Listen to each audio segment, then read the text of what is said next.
అందరికీ నమస్కారము. యోగాలయ కార్యక్రమంలో స్వాగతం సుస్వాగతము. నేను మీ doctor JK Swapna, yoga థెరపిస్ట్ని.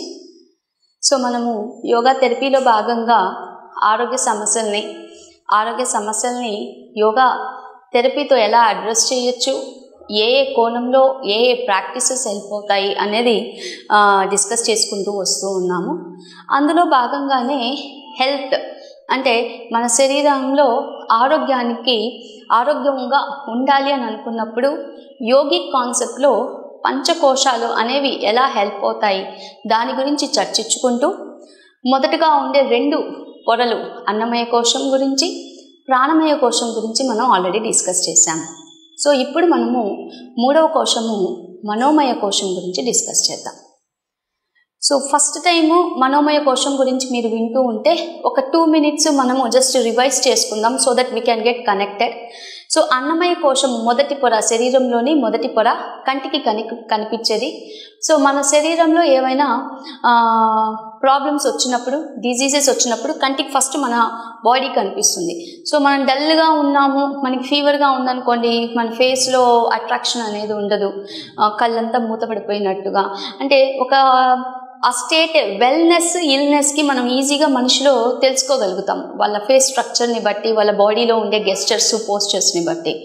So అన్నమయ కోశాన్ని మనము సరి చేసుకోవాలి అని అనుకున్నప్పుడు, లేదా ఫిజికల్ బాడీని బాగా ఫిట్గా పెట్టుకోవాలి అని అనుకున్నప్పుడు మనము ఆసనాలు డెఫినెట్లీ ప్రాక్టీస్ చేయాలి. ఆసనాల కన్నా ముందర షట్క్రియలు, body cleansing or body purification ప్రాక్టీసెస్ని యోగాలో ఏవైతే చెప్పారో అవి ప్రాక్టీస్ చేస్తూ ఆసనాలు చేస్తుంటే బాడీ ఫిట్గా అవుతుంది.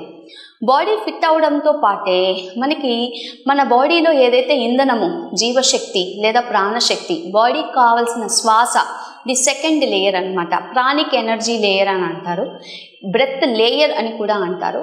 సో ఈ శ్వాసకోశకి సంబంధించింది సెకండ్ బాడీ. ఈ ప్రాణమయ కోశాన్ని హెల్తీగా పెట్టుకోవాలి అని అనుకున్నప్పుడు మనము మన బ్రెత్ని, మన శ్వాసని వీలైనంత వరకు ఎక్కువగా తీసుకోవడానికి, ఒకవేళ మన బ్రెత్ ప్యాటర్న్ రాంగ్గా ఉండి రాంగ్ క్వాంటిటీస్లో జరుగుతూ ఉంటే దాని తగ్గట్టు breathing, different kinds of breathing practices చేస్తూ ఆసనాలు కూడా ప్రాక్టీస్ చేస్తూ ఉండాలి. ఇప్పుడు మనము 3వ దానికి వస్తాము, మనోమయ కోశము. ఈ మనోమయ కోశము పేరులో మనో అంటే మనస్ అనే సంస్కృత వర్డ్లో నుంచి వచ్చింది. మనస్ అంటే మనస్సు. సో ఈ 3వ కోశము అనేది మన మనస్సుకు సంబంధించింది. మనస్సు ఏం క్రియేట్ చేస్తుంది, మనసు దేనికి? మనసులో థాట్స్, ఆలోచనలు వస్తాయి, ఫీలింగ్స్, స్పందన, ప్రతిస్పందన ఉంటుంది, ఇంప్రెషన్స్ అంటే కొన్ని ఎక్స్పీరియన్సెస్ ద్వారా లైక్స్, డిస్లైక్స్ అనేవి ఏర్పడతాయి.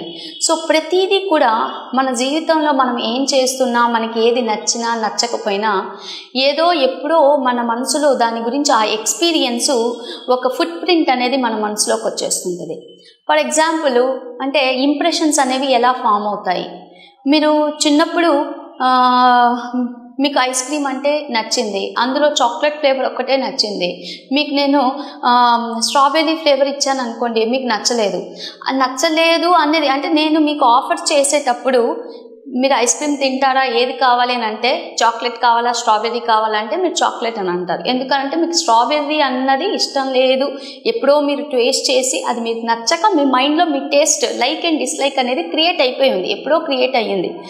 అవి మనం పెరిగే కొద్దీ మన జీవిత ప్రయాణంలో రకరకాల అనుభూతులు చెందడం ఇవంతా కూడా మన మనస్సు చూసుకుంటుంది. అంటే శ్వాస తీసుకునేది ప్రాణాయామ శరీరం చూసుకుంటే, ప్రాణమయ శరీరం తీసుకుంటే మన మనస్సులో అంటే మన బ్రెయిన్లో జరగాల్సినవి లేదా బ్రెయిన్లో జరిగే ప్రతిస్పందనలు కానీ, థాట్స్ కానీ, ఇంకేమున్నా కూడా అంత మనస్సు అనేది చూసుకుంటూ వెళ్తూ ఉంటుంది. సో ఈ మనోమయ కోశం అనేది ఎలాంటిది అని అంటే, అన్నమయ కోశము, మనోమయ కోశం మధ్యలో ప్రాణమయ కోశం ఉంది కదా, ఈ మనోమయ కోశము మనస్సు కానీ స్థిరంగా, చంచలత్వం లేకుండా చాలా స్టేబుల్గా ఉంటే ఫిజికలీ దాని యొక్క మనము రిజల్ట్ని చూడొచ్చు. ఎలా చూడొచ్చు? మీ మైండ్ ఎప్పుడు కూడా ట్రాంక్విల్ అంటే ఎప్పుడు నిశ్శబ్దంగా, కావాల్సిన దానికన్నా ఎక్కువ ఆలోచించకుండా, అంటే ఎక్కువ ప్రతికూలత ఆలోచనలు లేకుండా ఉంటే మీరు మీ దృష్టిని మీ పని మీద పెడుతుంటారు. సో ఎప్పుడైతే మీరు మీ 100% మీ అవేర్నెస్, మీ కాన్షియస్నెస్ ఒక వర్క్ మీద పెడతారో డెఫినెట్లీ అది సక్సెస్ అవుతుంది. సో మనోమయ కోశలో మీ మనస్సుని కానీ స్థిరంగా కరెక్ట్గా ఆలోచించగలిగితే, మీకు మనస్సు స్థిరంగా ఉంటే నిన్న చెప్పినట్టు చలే వాతే చలే చిత్తం అని చెప్పాం.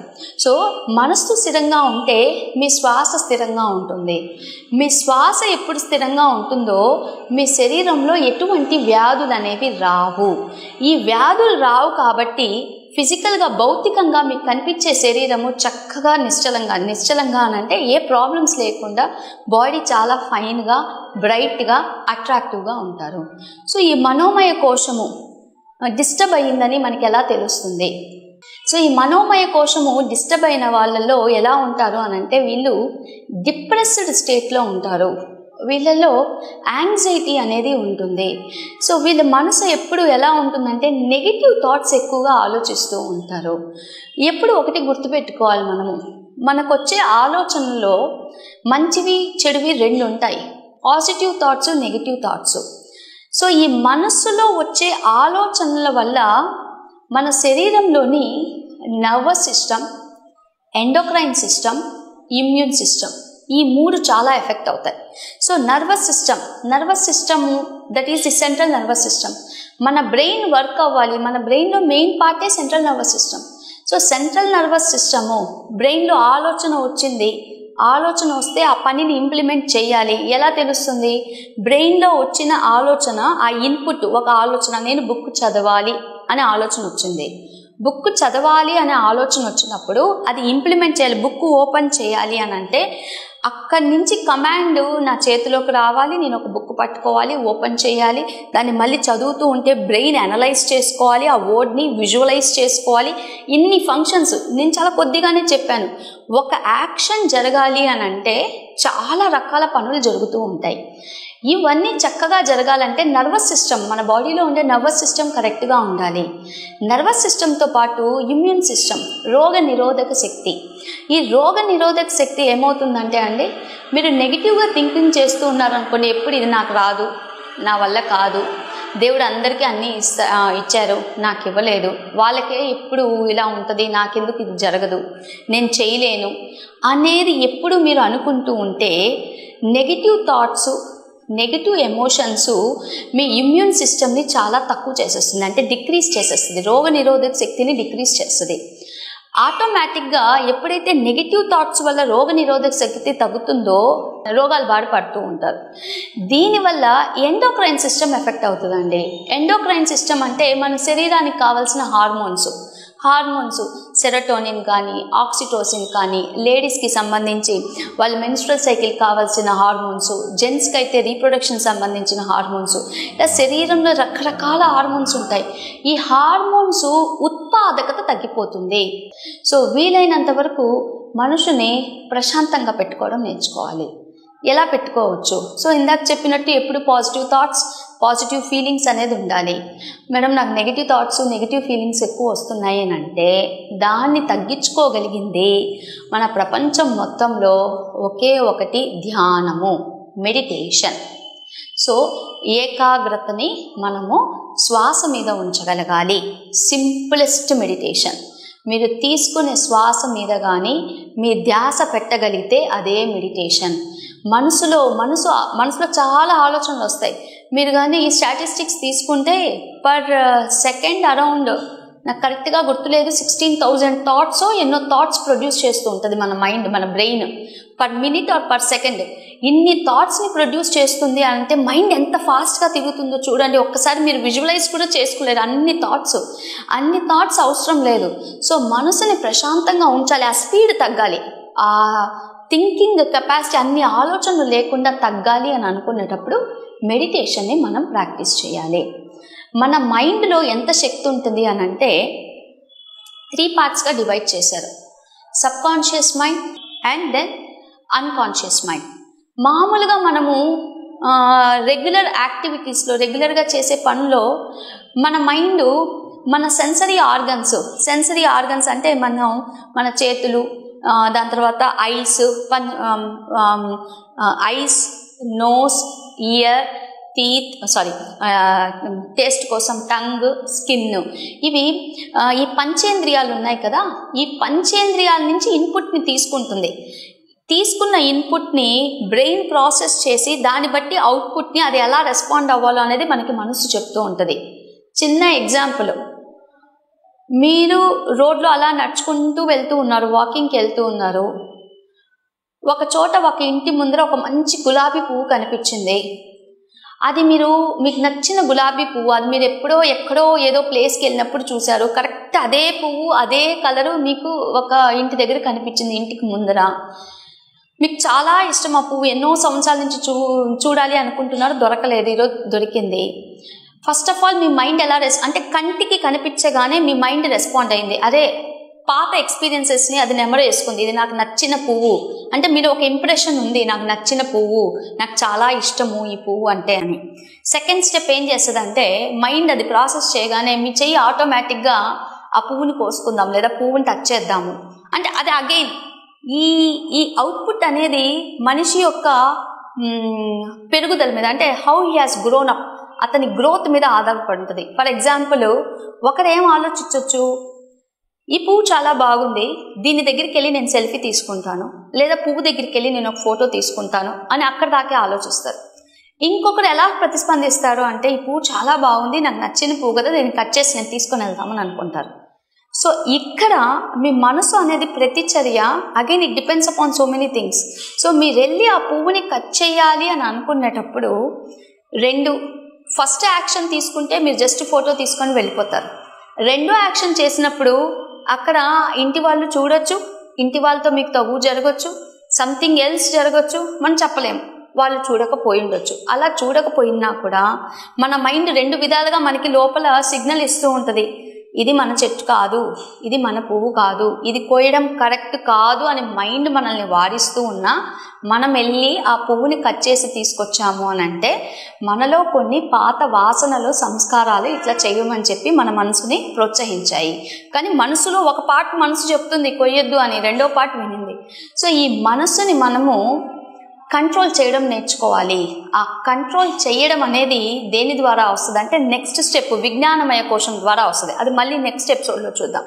సో ఈ మనసుని మనం కంట్రోల్ చేయడం అనేది నేర్చుకోగలగాలి. సో దీనికి మెడిటేషన్ ప్రాక్టీస్ అంటే మెడిటేటివ్ ప్రాక్టీసెస్ చేస్తూనే ప్రత్యాహారాన్ని ప్రాక్టీస్ చేయగలగాలి. ప్రత్యాహారము, ప్రతి ప్లస్ ఆహారము అని అంటారు. ప్రత్యాహారం అంటే ఏమీ లేదండి, మీరు ఫాస్ట్గా రెస్పాండ్ అవ్వకుండా ఆపడం నేర్చుకోవాలి. అంటే మనస్సు వల్ల కలిగే అంటే ఎవరు ఈ మనోమయ కోశతో ప్రాబ్లంలో ఉన్నారు అనేది ఎలా తెలుసుకుంటామంటే జస్ట్ ఎగ్జాంపుల్, ఇంకొక చిన్న ఎగ్జాంపుల్. కొంతమంది మైండ్ ఓవర్ హైపర్ యాక్టివ్ మైండ్స్తో ఉంటారు. మీరు డైలీ లైఫ్లో చాలా మందిని ఇలా చూస్తూ ఉంటారు, ఓవర్ హైపర్ యాక్టివ్ మైండ్స్ అంటే వీళ్ళు ప్రతి చిన్న దానికి రెస్పాండ్ అవుతారు, ప్రతి చిన్న విషయానికి, వాళ్ళు విన్న ప్రతి విషయానికి రెస్పాండ్ అవుతారు. వాళ్ళు విన్న ప్రతి విషయానికి సెన్సిటివ్గా, అంటే ఒకరు గట్టిగా అరవచ్చు, ఒకరు గట్టిగా ఏడవచ్చు, ఒకరు గట్టిగా విన్న విషయాన్ని ప్రూవ్ చేయడానికి ఫాస్ట్ రియాక్షన్స్ ఎలా ఉంటాయి అంటే వీళ్ళు ఎప్పుడు ఓవర్ మైండ్, అంటే అంత ఓవర్ థింకింగ్ చేస్తూ వీళ్ళ మైండ్ ఎప్పుడు ఉండేదానికన్నా ఫాస్ట్గా ఉంటుంది వల్ల అక్కడ పని అనేది అవ్వదు. సో వాళ్ళు అనుకున్నది జరగకపోతే ఒత్తిడి అనేది కలుగుతుంది. వాళ్ళు సంథింగ్ ఎక్స్పెక్ట్ చేసి, అంటే హైపర్ యాక్టివ్గా ఉంటున్నందువల్ల మైండ్ వల్ల so many thoughts, so many things to be done but nothing is happening, ఏమీ జరగట్లేదు. ఒత్తిడి అనేది క్రియేట్ అవుతుంది. ఒత్తిడి, స్ట్రెస్ వచ్చినందువల్ల అగైన్ అన్ని problems one after the other. Immune system enhance అవ్వదు, ఇమ్యూన్ సిస్టమ్ తగ్గిపోతుంది వర్క్ చేయడం. అలాగే మనకి టాక్సిన్స్ అనేవి బాడీలో ఎక్కువ అవ్వడం స్టార్ట్ అవుతుంది, బ్రీతింగ్ అనేది తగ్గిపోతూ ఉంటుంది. సో ఈ ఓవర్ హైపర్ యాక్టివ్ మైండ్ పీపుల్ని మీరు ఎక్కడైనా కానీ చూస్తుంటే వాళ్ళలో మనోమయ కోశం అనేది చాలా ఇంబ్యాలెన్స్డ్గా ఉంది అని అనుకొని వాళ్ళని మెడిటేషన్స్ చేయడానికి ప్రయత్నం చేయమని చెప్పాలి. సో మనోమయ కోశాన్ని మనం హెల్తీగా పెట్టుకోవాలి అంటే మెడిటేషన్ ప్రాక్టీస్ చేస్తూ ప్రత్యాహారం ప్రాక్టీస్ చేయాలి.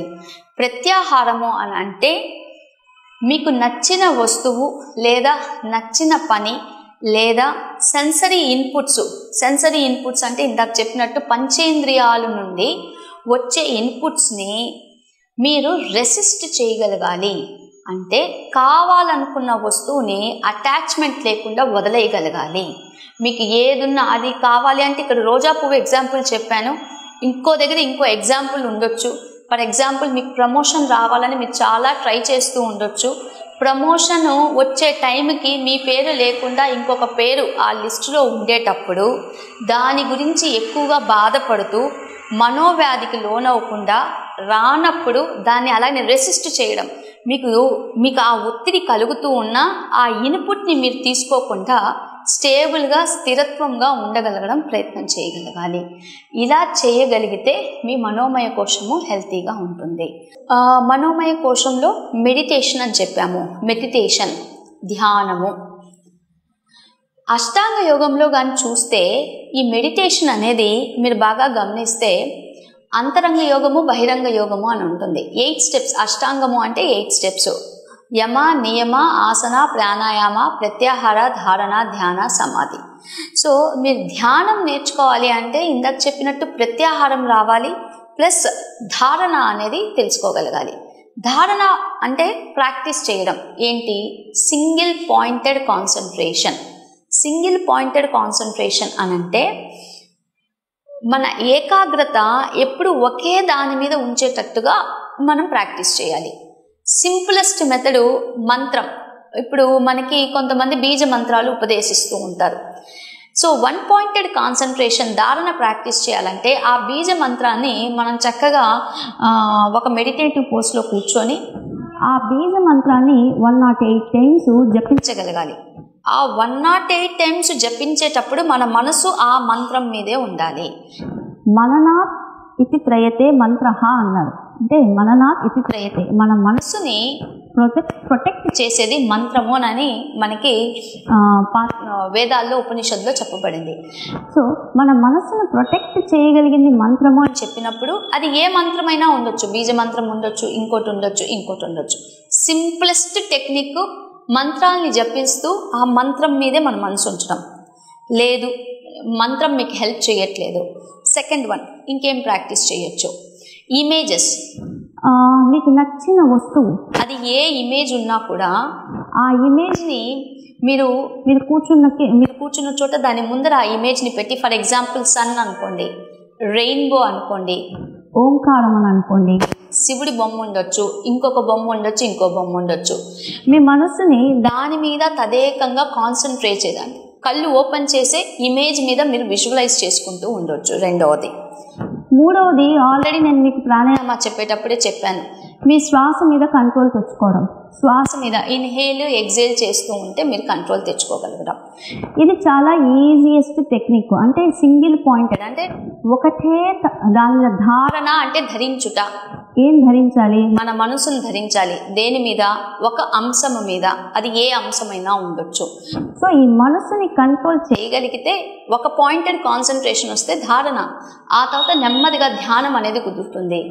చాలామంది అంటారు, మేడం ధ్యానంలో కూర్చుంటే నాకు ఆలోచనలు ఎక్కువ వస్తున్నాయి కానీ తక్కువ అవ్వట్లేదండి అని అంటారు. ఇనిషియలీ అలానే ఉంటుందండి. మీరు ఎప్పుడైతే మనసుకి కాన్సన్ట్రేట్ చేయమని చెప్తే అది అప్పుడే అన్ని చోట్ల ఆలోచిస్తూ ఉంటుంది. అప్పుడు దాకా బాగానే ఎదురుగా చెప్పే లెసన్ వింటారు, క్లాస్ వింటూ ఉంటారు. మీరు ఎప్పుడైతే concentrate I should not get any thoughts అంటారో అప్పుడే ఇక్కడే కూర్చొని ఉంటారు, ప్యారిస్ స్కూల్లో విహరిస్తుంటారు. ఇక్కడే కూర్చొని ఉంటారు, చిరంజీవి సినిమా ఎప్పుడు రిలీజ్ అవుతుందో ఆలోచిస్తారు. సో డిఫరెంట్ థాట్స్ వస్తూ ఉంటాయి.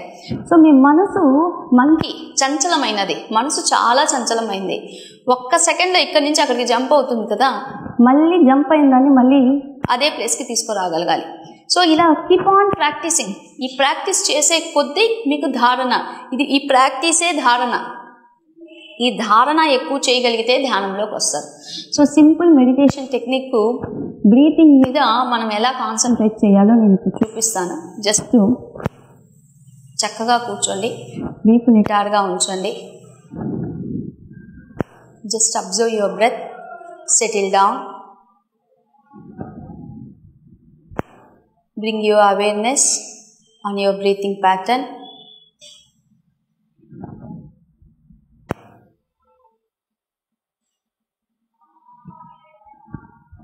ఇప్పుడు మీ ధ్యాస మొత్తం మీ శ్వాస మీద తీసుకురండి.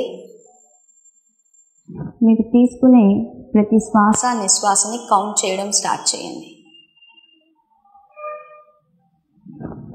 Breath in 1, breathe out 2, breathe in 3, breathe out 4, breathe in 5, breathe out 6, breathe in 7, breathe out 8, breathe in 9, breathe out 10, breathe in 11, breathe out 12, breathe in 13, breathe out 14, breathe in 15, breathe out 16, breathe in 17, breathe out 18, breathe in 19, breathe out 20. So ఇప్పుడు నేను చేసిన meditation కౌంట్తో use చేసుకున్నాను. 1 నుంచి 20 మనం తీసుకునే శ్వాస నిశ్వాసల్ని count చేసుకుంటూ వెళ్ళాం. సాధారణ శ్వాస, డీప్ బ్రీతింగ్ కాదు, జస్ట్ మీరు తీసుకునే శ్వాసని కౌంట్ చేశాను శ్వాస వదిలేటప్పుడు. మీరు ఒక 1 month 2 months ప్రాక్టీస్ చేస్తే రివర్స్ కౌంట్ కూడా చేయాలి. Breathing 20, breathe out 19, breathe in 18, breathe out 17, breathe in 16, breathe out 15. ఇలా రివర్స్ కౌంట్ చేసుకుంటూ 20 to 1 ఇలా చక్కగా మీరు ఒక 2 నెలలు ప్రాక్టీస్ చేస్తే డ్యూరేషన్ అనేది పెంచండి. 1 to 20 hardly some 10 seconds to 15 seconds ఉంటుంది. మీరు దీన్ని ఇంక్రీజ్ చేయండి. 1 to 50కి కౌంట్ పెంచండి. మళ్ళీ 50 to 1 కౌంట్ అనేది రివర్స్ కౌంట్ చేస్తూ ఉండండి. ఇది మెడిటేషన్కి బిగినర్ లెవెల్ ప్రాక్టీసెస్. ఇంకా చాలా రకాల మెడిటేషన్స్ ఉంటాయి. డిపెండ్స్ మీ బాడీ, మీ మైండ్, మీరు ఎంత దూరం చేయగలుగుతారో, ఎలా చేయగలుగుతారో, మీరు ఎంతసేపు చేయగలుగుతారో దాన్ని బట్టి డిఫరెంట్ బ్రీతింగ్ ప్రాక్టీసెస్ చేయొచ్చు. ఇంకొక ఇంపార్టెంట్ టిప్ ఏంటంటే సిట్టింగ్ ఇన్ సైలెన్స్. ఆలోచన కాదు, ఏమి కాదు, just try to SIT in silence. ఇది కూడా మనోమయ కోశని చాలా వరకు రెక్టిఫై చేయడానికి హెల్ప్ చేస్తుంది. సో ఈరోజు కార్యక్రమంలో మనము 3వ కోశము, పంచకోశాల్లో మనోమయ కోశం గురించి మనం డిస్కస్ చేశాము.